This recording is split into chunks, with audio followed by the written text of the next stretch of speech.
बाळ, फ्रीजमधून श्रीखंड काढ ना. आम्ही पूर्वी घरीच बनवायचो श्रीखंड.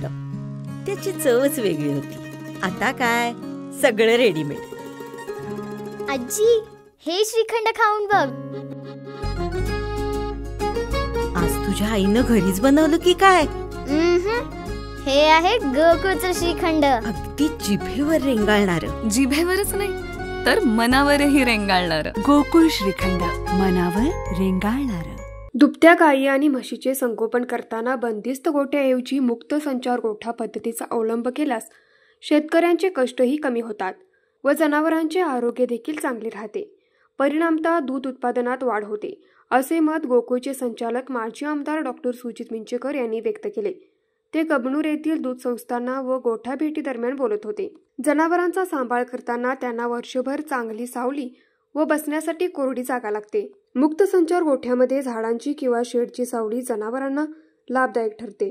त्यामुळे उन्हाळ्यात किंवा जास्त उन्हाळ्याच्या दिवसात धापा टाकण्याचे प्रमाण कमी होते. तसेच जनावरांवरील तणाव कमी होऊन रोगप्रतिकार शक्ती टिकण्यास मदत होते. दूध उत्पादन वाढते.